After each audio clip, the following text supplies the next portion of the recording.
2019 NFL Draft is now officially open. With the first pick, the Arizona Cardinals select Kyler Murray, Nick Bosa, Quinnen Williams. With the 58th pick, the Dallas Cowboys select Tristan Hill, under tackle, University of Central Florida. Having that star on the side of my helmet, I can't even imagine it, you know. I'm excited for it.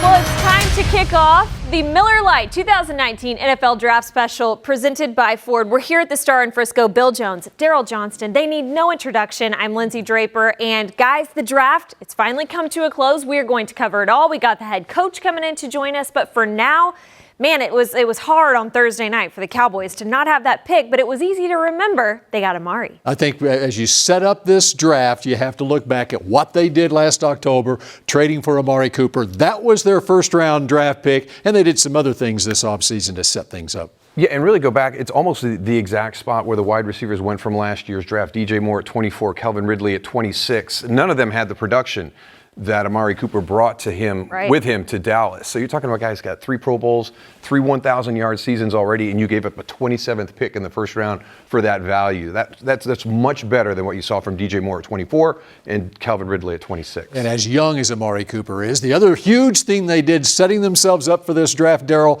was the fact that they signed DeMarcus Lawrence to this long-term deal. Exactly. It's one of the big questions that hangs over you, and you always want your season to be one of those ones where there's not a lot of distractions. That was probably going to be one of the bigger ones that the reporters and the media would like to talk about during the course of the week when you're trying to focus on your opponent. So to put that one to the side is another big accomplishment. And of course, the story of this draft was the Cowboys not reaching, not doing anything out of character, but picking truly the best player on their board, regardless of position, which really goes back, Bill, to what you said, free agency, how they set themselves up for this. Yeah, I mean, you look on the offensive side of the ball. Yeah, they lost Cole Beasley in free agency, but they signed Randall Cobb, who's just 28 years old. He's on a one-year deal. And what they did on the defensive line, acquiring Robert Quinn in a trade and a couple of other free agent positions. Yeah, Robert Quinn's the big name that you're going to hear about, but Chris Covington from the Texans, Kerry Hyder, another name that you're probably not all that familiar with, but I think you're going to like how he plays. I think he's a perfect fit for what Rod Marinelli does. All right, we're just getting started here on the draft special. Still to come, a behind-the-scenes look with Will McClay and all the scouting preparation. These guys will get into rounds 2 and 3 right after this, and much more to come. The 2019 Dallas Cowboys Miller Lite Draft Special, presented by Ford, is brought to you by AT&T. More for your thing, that's our thing. Ford. Ford is the best in Texas. And by Miller Lite, the only beer of the Dallas Cowboys.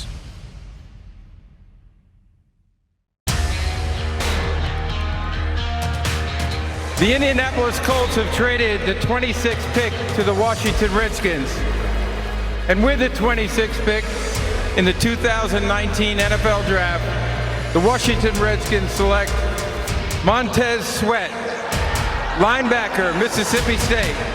Continuing the draft special from the Star in Frisco here. Now, Thursday night was not exciting for Cowboys fans since there wasn't technically a first-round pick, but you might have got excited when you watched what the rest of the NFC East did. Daryl, Bill, I want to pass it over to you and ask you, what were you thinking when the first quarterback, Daniel Jones, went to the Giants? Well, it was very interesting, and I wonder what Jerry Jones was thinking in the Cowboys draft room when he's seeing all these picks by NFC East teams, 6 first-round picks, and we start with those quarterbacks at the top. Daniel Jones goes number 6 overall to the Giants. Dwayne Haskins to the Redskins at number 15. Daniel Jones, a guy who has been mentored by David Cutcliffe, of course, who very close with the Mannings. It seemed like a natural fit there. And maybe a little bit of concern by the Giants at that point because you weren't sure what quarterback Washington was going to go with. There was interest in them going with a quarterback. We found out during the course of the draft that they were very, very high on Dwayne Haskins. But because of that 15-17, where you see picks 2 and 3 right there, I think that the Giants erred on the side of caution.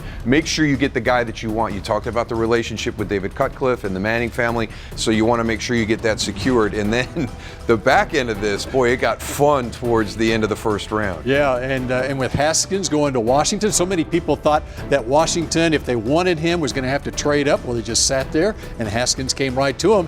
1 year of production at Ohio State, but what a year it was with 50 touchdown passes. Yeah, and some great skilled players to work around, but you can't deny the numbers that Dwayne Haskins had during that first year. So it's going to be interesting right now. When you look at the NFC East, we have, Dak and Carson Wentz that came out that same year. Now you've got the future from the other two teams in your division. So I think this really sets up on that first night of the draft. It's showing you what the NFC East is going to be like for years to come. Yep, it's going to be very interesting at the quarterback position, Lindsay. Yes, guys, I'm going to have my popcorn ready because now we get to watch, Dwayne Haskins said the league done messed up when the Giants passed on him. He's with the Redskins now. But, Daryl, you mentioned the back half of the first round.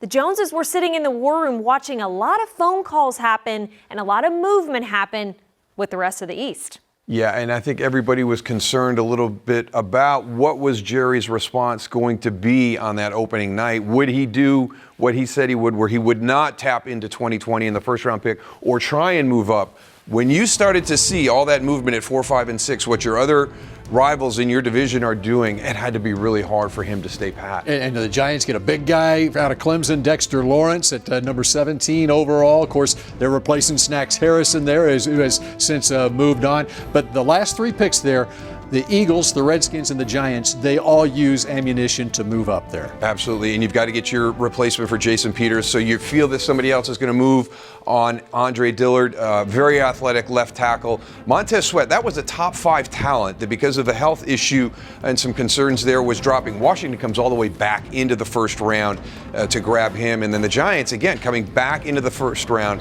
having 3 first-round picks to get DeAndre Baker. Remember, they went after Eli Apple a couple of years ago. That didn't work out, so you need some help in the secondary right there. So very, very aggressive moves by your other counterparts there in the NFC East. And so there's Jerry having to keep his powder dry and watch his Amari Cooper highlight reel through the first round. Still a great move, though. Still worth the 27th pick. That's exactly right. That's exactly right. And, of course, the Cowboys finally got an opportunity to make a pick late in the second round, Lindsay. And we will hear from that pick. Tristan Hill was here at the Star for a pre-draft visit. We'll hear what he had to say about being surrounded by the Hot Boys, Rod Marinelli, and everything in between still to come on the Draft Special.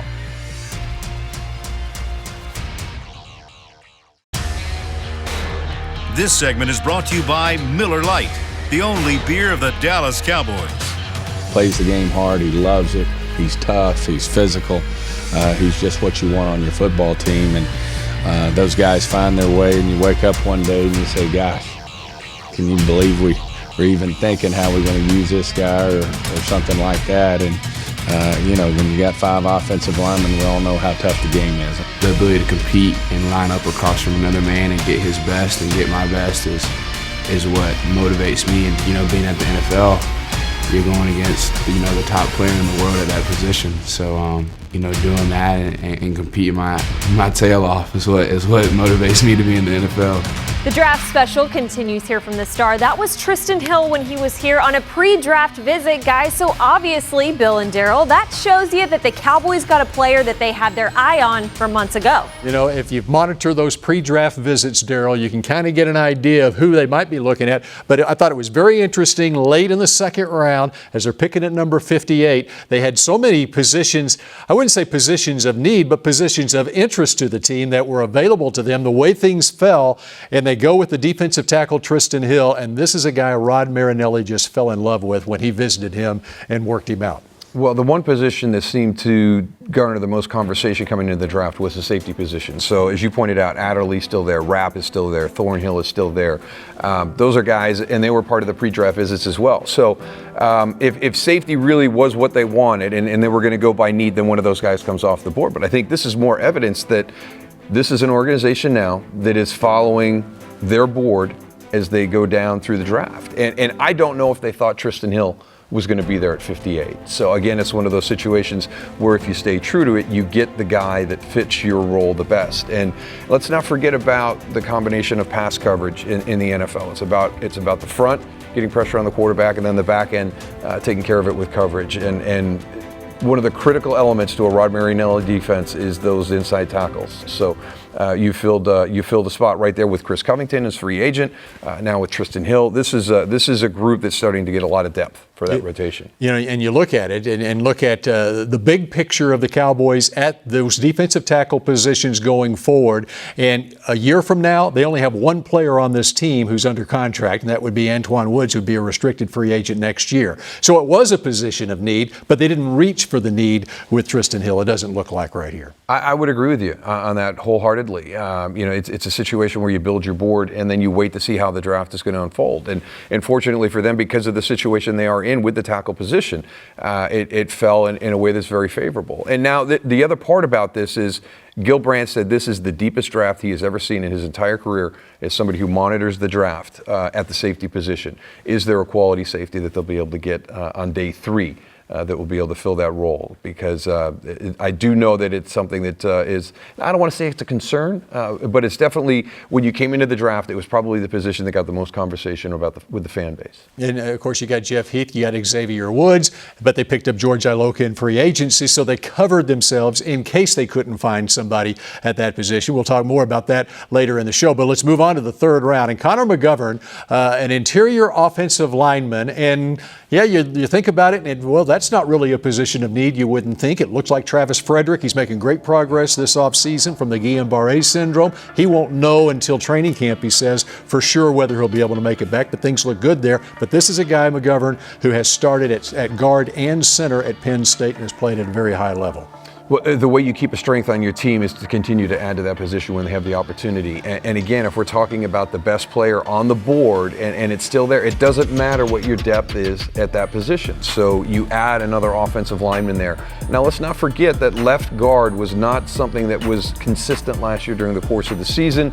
Lyle Collins is going to be up at the end of this season. What's going to happen there with that contract? So again, yeah, it looks good from the outside looking in, but when you start to dig into it a little bit, this makes sense moving forward as a position of strength. And don't ever forget how the Dallas Cowboys function offensively. It's a strong running game behind Ezekiel Elliott. So the more offensive linemen, the more quality offensive linemen you can have in that depth scenario, the better off you're going to be. So you look at with the first 2 picks, a defensive lineman and then an offensive lineman. And I think back at those Super Bowl teams of the 90s and the strength of the team, other than fullback, I would say, with the offensive line and the defensive line. Even though you got Hall of Famers at quarterback, running back, and wide receiver, when you really look at it, the players that you had up front made that thing go. I think you're starting to see it around the NFL. You start to look at how these teams are concentrating. Look at day 1 in the first round. It was a lot of big guys that were drafted in that first round.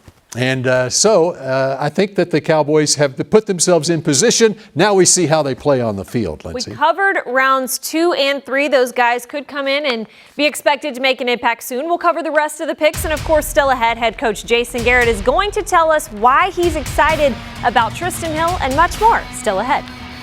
This segment was brought to you by Miller Lite, the only beer of the Dallas Cowboys.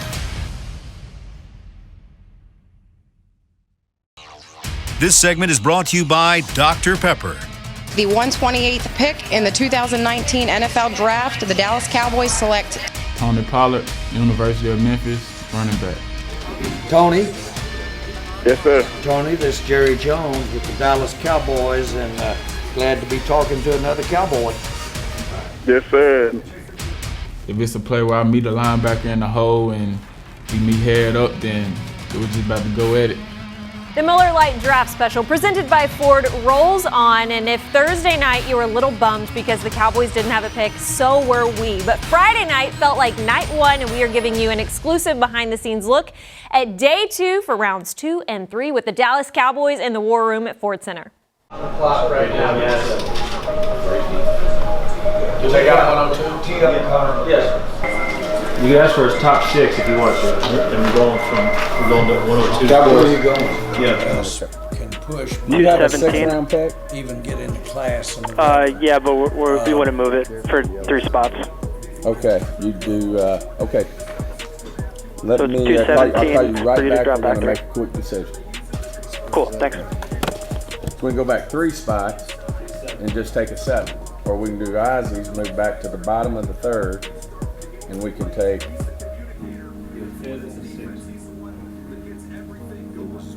5th and a 6th. 160 and what was the other? And move to the bottom of the 3rd. 3.5. I'd be more inclined to do the Baltimore one. You get 2 picks. Let's keep Connor McGovern. He's ready to go. You want to keep him? Go, I think keep him rather than I'd go down at least 3 spots, 2 spots. For because second, it's seven. No, do we like Connor? We love Connor. We love Connor. Let's go Connor. We love Connor. Let's go Connor. Second round He's a pick. 1-2-2. Yeah, we got a high second. I agree. I like it. Let's go. All that board, stick with it.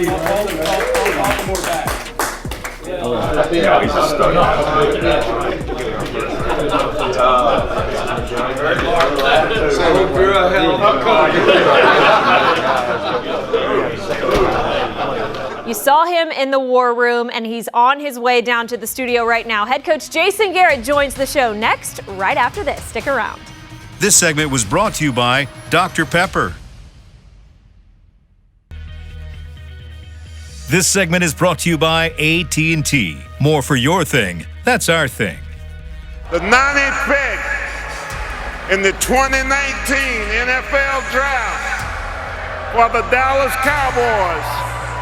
Selection is Connor McGovern, guard from Penn State. Congratulations, man. Thank you very much. Hey, we're awfully excited to draft you and to bring you to the Cowboys. I'm excited too. You got a chance to be a hell of a football player, and thank you. Yeah, you're absolutely what our team is all about. So can't wait to get you in here and get you to work. I'm excited to come down there. Plays the game hard. He loves it. He's tough. He's physical. He's just what you want on your football team. And those guys find their way, and you wake up one day and you say, gosh, can you believe we're even thinking how we're going to use this guy or something like that. And, when you got 5 offensive linemen, we all know how tough the game is. Welcome back into the 2019 draft special, everyone. We are continuing our show here, and obviously the Cowboys did not get to kick things off until Friday night, but Coach Garrett is joining the set now to tell us all about those picks made in the 2nd and 3rd round. Coach, I want to ask you, the way you guys were able to position yourself this offseason, making some moves in free agency, how excited were you to get to go after both the offense and defensive line? Yeah, it's really exciting, and I think it's a function of a couple things. I think we've drafted well over the last few years, and so a lot of the guys we've drafted are still on our team, and then we can use free agency to kind of address some smaller needs that we have. Something that we really believe in is once the draft starts, you don't want to be looking up at the board saying, we need this position, or we need this position. You want to look up at the board and say, who's the best guy? And in order to do that, you have to draft well in previous years, and you have to address some things in free agency. We've been able to do both, and I think tonight's draft was a lot about taking the best guy. Both in Tristan Hill and Connor McGovern, we feel like we did that. You know, it's interesting when you see the way it fell to the number 58 pick in the 2nd round. You had a number of safeties there. You had several positions that you could have gone after. What was it that set Tristan Hill apart as the guy to pick? We just think he's got a chance to be a really good player. He's young, he's really big, he's quick, he's explosive, he's powerful, he's disruptive in the running game, he's disruptive getting after the quarterback. He's got a great quick first step. He's off the ball and into the offensive lineman and into the backfield really quickly. That's something we value. I think if you watch Rod Marinelli's defenses through the years, the best ones have had those guys at that under tackle position, that 3 technique. And we feel like he has all the traits. And for a big guy, as big as he is, as athletic as he is, he can really be disruptive in the middle of the offensive line. And one of the big things I think that people forget about is when you talk about pass defense, it's not just the coverage on the back end, where you had those safeties that you had in for visits and they were still available at the time, but the pressure up front. And I think you hit it spot on with that historic guy in the under tackle position in Rod's type of defense. The ability to get pressure and collapse that pocket from the inside helps just as much on the back end as a great safety. There's no question. Pass defense starts up front. You know, the quarterbacks in this league are too good. If you give them an opportunity to drop back and be in a real comfortable environment, I don't care who they are, they're going to tear you up. So you have to disrupt them, you have to make them uncomfortable.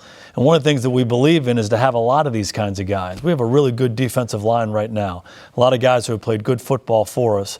We've added 3 veteran players in free agency or via trade. And now to get a chance to add Tristan to that mix, you'd love to have 8 guys coming to game day, each of them have a role, each of them going in there and really making things happen. The teams that you played on in the 90s, that's what we had. We had 8-man rotation who came in, and those guys, made the night for the opposing quarterback really challenging, and that's what we're trying to get to. Talking to Tristan Hill, he's got a great personality, and he hit it off great with Rod Marinelli. In fact, at Central Florida, he is quick to point this out, they won a national championship his sophomore year there, and he still wears the national championship ring. Yeah, he does have a great personality. We spent a lot of time with him. Rod went down and worked him out. Then he came here to our building, and each of us had a chance to get to know him a little bit. And he's just this young, kind of enthusiastic, energetic guy. I think he really loves people. He loves football. All the coaches that we talked to about him really feel really good about the kind of guy he is, and certainly about the kind of future he has. So we feel like we can bring him here, get him with Rod Marinelli and Leon Lett, some of the veteran guys we have. He's really going to blossom into a player that we like. There's been a lot of great inside players that Rod has had the opportunity to work with, but one of the things I think that he does a really good job is just elevating the playing ability of everybody that he's been around. And one of the guys that jumps out with me is Chris Hovan, a guy that probably not a lot of people heard about, but with Rod's mentoring, what he turned Chris Hovan into. You mentioned the fact that Tristan, he's got all those traits, he's got the ability to do it. Now the technique at this level, working with Rod Marinelli, what do you see as his ceiling right now? Oh, I think he has all the stuff.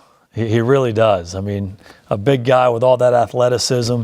But Rod's going to really coach him. He's going to coach him hard. And Rod's unique. You said it. Great players he makes better. Lesser guys he gives a chance to play and have an impact on their team. And, he develops relationships with these guys. He's very demanding of them. It's not an easy day. The meetings aren't easy. The individual periods aren't easy. He's on them a lot. But I think they understand where it's coming from. He has the player's best interest in mind. The other thing that Rod does, not only develop guys individually, but he develops a group.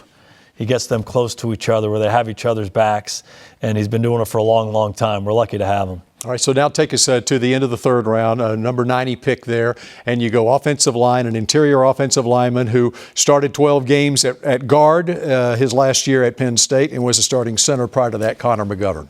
Yeah, it's the classic example of the blinking light on the draft board. There's a lot of guys that, we think he's going to be long gone. We don't think there's any chance he's going to be there for us in the third round. So you're thinking about these guys, and you look up and it's like blinking at you, like, I'm the best player. I'm the best player, and that's what we did. And I think, what we talked about earlier about how you build your team through the draft and also through free agency, it allows you to say, we don't have to address this position or that position or reach for that spot. We can take the best player. And he was by far the best player on the board, plays the game the right way. He's tough, he's physical, has enough ability to play both center and guard, and we just really, really like him.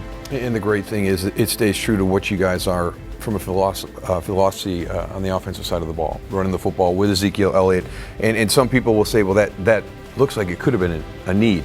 Like they felt like they had a need there. It was a luxury pick, but it's still that blinking light theory. Yeah, again, we've drafted the best players we've drafted when we drafted them independent of need. Zach Martin's a great example of that. People say you're drafting another offensive lineman, and we drafted him, and he's been a Pro Bowler for the first 5 years of his career, one of our best players. So, I think when we do that, that's how we build the team the right way. And I think our past, the last few years, how we've drafted, how we've handled free agency allows us to do that. I'm really excited to have him. And Jason, we appreciate it. And Lindsay, it'll be fun when these draft picks all get here to the Star in Frisco. Yes, not this week, but next week. We're all going to share these guys so they come in. Get to know all of them. Thank you so much, Coach Garrett, for joining us. Next up, you get to see the draft preparation through the eyes of Will McClay coming up on the Draft Special. This segment was brought to you by AT&T. More for your thing. That's our thing.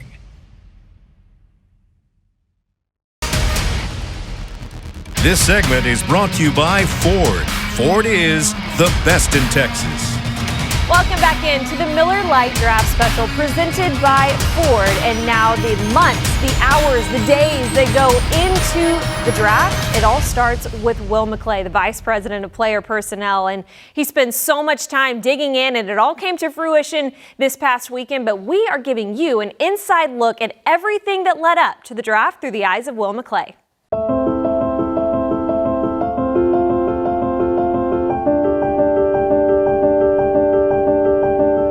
To be the vice president of player personnel for the Cowboys means it's a position of responsibility for the greatest sports franchise in sports. So that responsibility to bring the right kind of players and the right kind of people into our organization and build a championship is very important. My athletic career wasn't as good as I thought it would be. Went and played arena football, and then I started coaching with the Dallas Desperados, and again, being the defensive coordinator, and wanted to come and continue to scout. I had gotten the NFL that way as a lifelong dream, not as a player, but I got in as a scout. We've expanded since then, and then I just kind of kept growing to the role that I am now. I describe my role as facilitator in some ways, and then a director from a standpoint of where are we light at, what are we looking for on our roster, and then looking at all of the players and say who adds what to our team. I spend a lot more time with relationships more so than the tape. I think part of this whole thing is getting it all together, getting everybody on the same page. While I watch a lot of tape, it's also interacting with different people, trying to make sure that we're on the same page.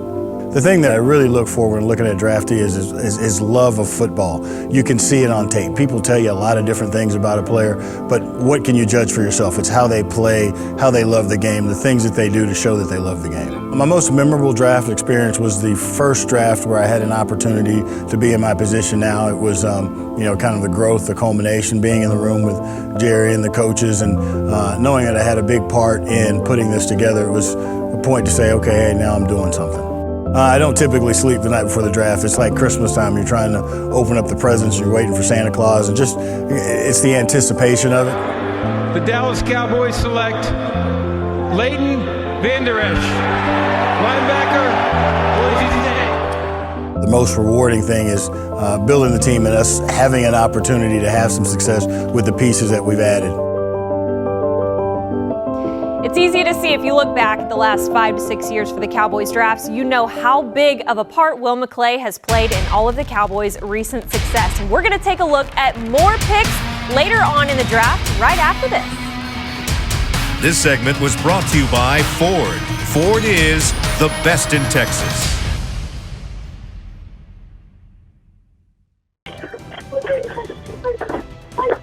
Donovan, Jerry Jones with the Cowboys. Yes, sir. How you doing? Well, we're doing just fine, and proud to give you a call and tell you we've just picked you, and excited about you being a Dallas Cowboy. Yes, sir. I'm ready to go. Well, you can bring some of that old Aggie punch to the Cowboys. Yes, sir. I'm ready to go. All right. Congratulations, and here's our head coach, Jason Garrett. Donovan. Hello. How you doing, man? I'm doing great, Coach. Hey, congratulations. Yes, sir. Appreciate you. Yeah, there's a lot of racket in the back there, huh? Yes, sir. That's great stuff. My family happy for me. I'm ready to go, Coach. Well, we're happy for you, man. It's an exciting day for you, exciting day for us too, man. Can't wait to get you in here. We just heard some of the phone calls Great from stuff. the War Room to these players that changed their lives forever. It's almost like you get emotional a little bit when you hear some of those guys crying. We'll get into that in a second, but I want to ask both of you, what constitutes a successful draft? When you walk away from the War Room, you go home for the weekend, what makes you feel good about it? What makes me feel good about it is 3 or 4 years down the road, and you've got a Dak Prescott who's been to a couple of Pro Bowls. You've got a Zeke Elliott who's done the same. There's no way any of those mock draft experts out there can give a grade on this draft right now, and I'm not about to right now. Yeah, that's my favorite thing. Tomorrow morning we'll see how every team in the NFL did. All 32 grades will be there in the newspaper. And who's deciding that, and how do we know? And to Bill's point, 3 years from now, I'd love for people to come back and give a true grade on what that draft class really was once they've had an opportunity to have 3 years in the NFL. So really for me, it's you're trying to create competition in all the different areas on your team, because competition makes everybody better. So I think you saw a lot of that with Dallas. I think there was some concerns in certain areas and certain positions, and the guys that they brought in are going to increase the competition at their specific positions, and then also for the group. So when you get situations like that, the entire team will get better from that competition. One of those positions, of course, on day one for the Cowboys, fans, everybody wondering where's that safety they wanted, and they ended up getting him on day 3, but it seemed like there was some excitement around that. But this team has a history ever since the Roy Williams draft and Darren Woodson going back to the early 90s of not taking safeties high in the draft. They take Donovan Wilson out of Texas A&M in the 7th round of this draft. Now, you don't expect a 7th round draft pick to come in and be able to play regular reps on the defense. He should be a special teamer right off the bat.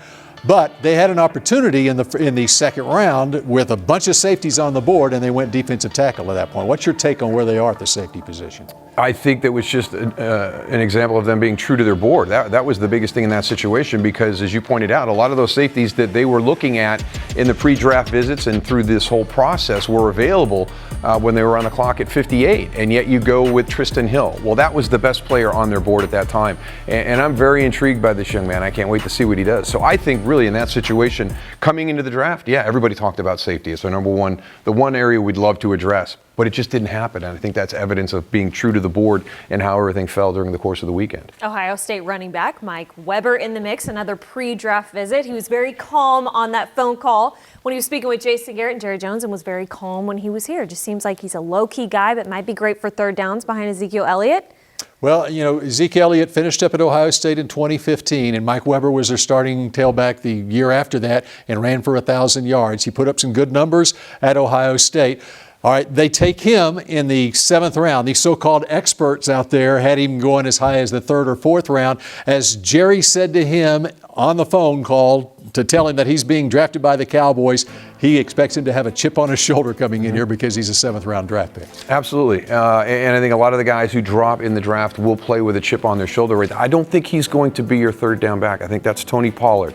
What the interesting thing is, as Dallas came into this draft, they were looking at one or the other, or what do we do? I think they did both. I think Mike Weber becomes that 1st down, 2nd down kind of break for Ezekiel Elliott, but Tony Pollard is going to be your change of pace guy. So coming in, they were trying to define what do we want to do at the running back position, and I think the way the board fell to him, I think they addressed both of those options that they were discussing all the way up to the beginning of the draft.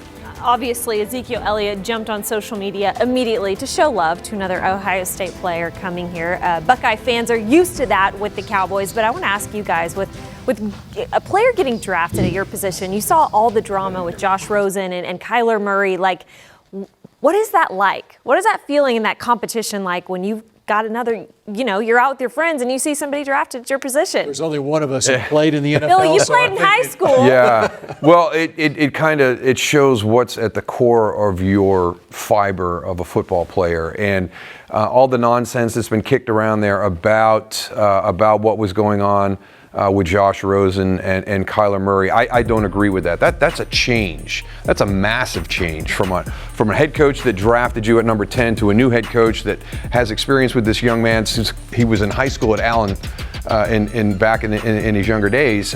You're coming in. That's a tough position to be in. So I think Arizona mishandled that whole situation. I don't think that's a competition environment. That's not a competition at number it's a one change. overall, right? It's a change in philosophy at the top, and I think Arizona mishandled that entire situation. I was not happy to see Steve Smith call out Josh Rosen publicly like he did last night, that he was going to take his ball and go home.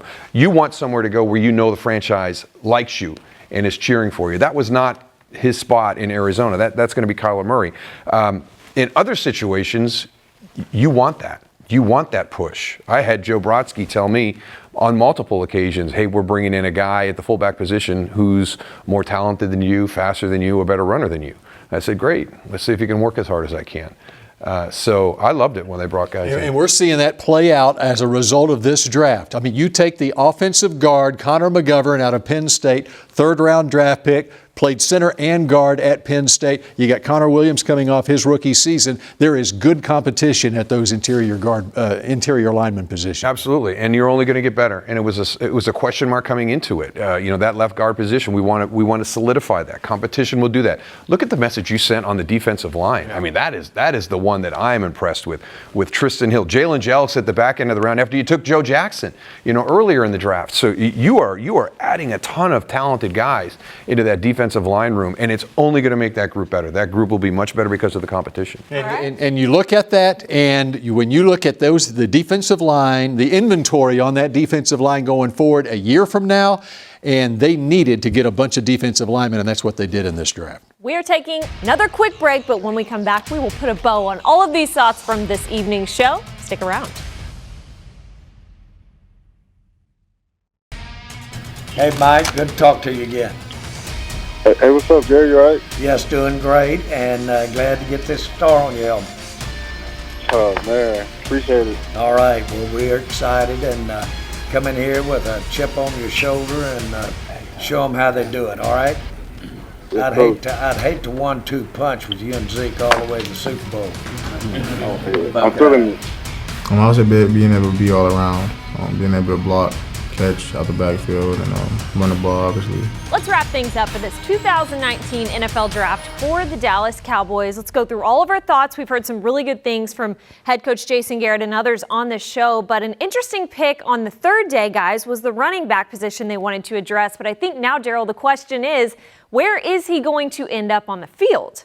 Yeah, I think the plan going in was to try and get a true number 2 behind Ezekiel Elliott, but are you really going to find that value at that point in the draft? I mean, Ezekiel is a very unique running back, so to find something exactly like that, I think you're going to have to be higher up in the draft. So to wait to go back further into the draft and get a guy like Tony Pollard, now you're talking about that satellite guy, the gadget guy, the third down back that we've seen become very popular with offenses around the NFL. So I think it just came down to a decision. What was there on the board? Again, what's our best option on the board? And I think it was Tony Pollard at that time, more that satellite back. And Tony Pollard also a kick returner. Of course, they're taking the kick return out of the game in the NFL, but 6 kickoff returns for touchdowns. He was an All-American his second to last year at Memphis as a special teams guy. And you're always looking for special teams value in the third day of the draft, too. And when you look at the pick in general, something on offense, you have to step back and wonder, well, are we going to come out of training camp wondering what type of player this guy could be, or is Kellen Moore going to implement a lot of new things this year? It's another question to be answered. Yeah, and that's going to be very interesting about Kellen Moore's offense and how he uses and how he feels about some of the players, even that are coming back. There's a lot of veteran guys, skill position guys that that have a lot of potential to be an integral part of this offense. Yeah, this may be sending a message to Tavon Austin as well. Very similar in what they bring to that offense. And Kellen Moore is going to know exactly what he wants Tony Pollard to do. And it's going to be the jet sweep type things, third down back. A lot of the same stuff we've seen Tavon Austin do over the last couple of seasons. So if I'm Tavon Austin, I got that message loud and clear. Well, he's been here, I can say, from Instagram. He's been here every day working out, putting in the work. Maybe he knew this was coming a little bit. But, guys, the rest of day 3, a couple Jacksons out there, but how do you see those guys maybe playing a role? A couple of Jacksons, if Michael Irvin was doing the show this year, he'd be elated because a couple of guys from the U, couple of defensive guys too, and you know Chris Richard has a history of 5th-round cornerbacks that turn out pretty good, and he's got a rangy, long-limbed one in Michael Jackson. Prototypical corner that you would want Chris Richard to be working with, tall, long arms. So again, yeah, a guy in that area of the draft that has that potential that you talk about, but a perfect fit for what Chris Richard wants to do. And then I think Joe Jackson as well, very productive. Kind of a bull in a china shop is what they talk about him. Another guy that I think will benefit from Leon Lett, Rod Marinelli, their coaching, their techniques. He could have some upside here. There's certain things that you can't coach and teach a guy that I think Joe has. And if you can just kind of polish up some of those techniques with the staff here, I think there's a potential for him as an edge rusher on the outside. 35.5 tackles for loss in 35 career games at Miami. Guys, as we wrap up, this doesn't feel like it was the most flashy draft in recent years, especially not having anything on day 1. But what do you deem a successful draft? Because I feel like coming in with what they were able to do in free agency, you didn't have to be flashy. Well, and I'll echo Jerry Jones.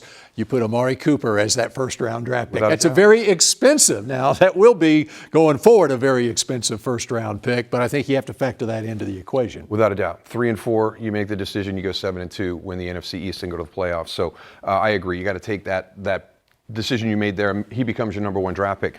Tristan Hill, to me, is going to be a guy to watch. A lot of people talked about Ed Oliver from the University of Houston sliding a little bit to Buffalo. A lot of people had him in the top 5, and you hear these words twitchy and explosive and things like that. If you look at what Tristan Hill did, I mean, a 35-inch vertical, 115 inches in the broad, very close to what Ed Oliver did. And a lot of people were talking about Ed Oliver being similar to Aaron Donald. So I'm interested to see what this guy does, because I think he may be that guy they've been missing inside at that under tackle spot for Rod Marinelli. And how about a 35 vertical for a 305-pounder? That's something else. I don't even want to know what my vertical would be after hearing that. Guys, we're out of time. Fantastic show as always. Daryl Johnston, Bill Jones. I am Lindsay Draper. We got much more coming for you in the coming weeks from the Star in Frisco, so stay tuned, and we hope you enjoyed the 2019 NFL Draft Special.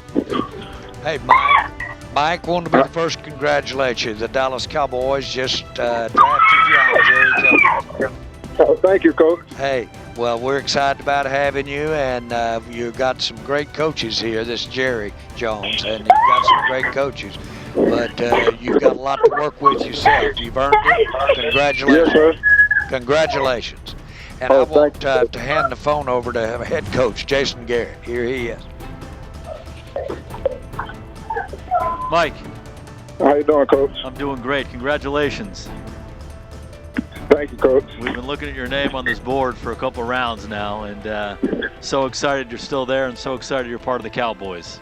Oh, thank you, Coach. I'm ready to get back to Dallas. I know you are. I had a great visit with Coach Rick this morning. He said wonderful things about you, and like I said, we've been following you closely for the last few weeks, and excited to have you, man. Oh, thank you, Coach. Ready to get to work? Oh, yes, sir. You can send the playbook over now. Okay. We'll get that right out. The 2019 Dallas Cowboys Miller Lite Draft Special, presented by Ford, was brought to you by AT&T. More for your thing, that's our thing. Ford is the best in Texas. And by Dallas Cowboys Football Club. For the ultimate Dallas Cowboys experience, tour the Star in Frisco, where the Cowboys train and work. For more information, visit thestarinfrisco.com/tours.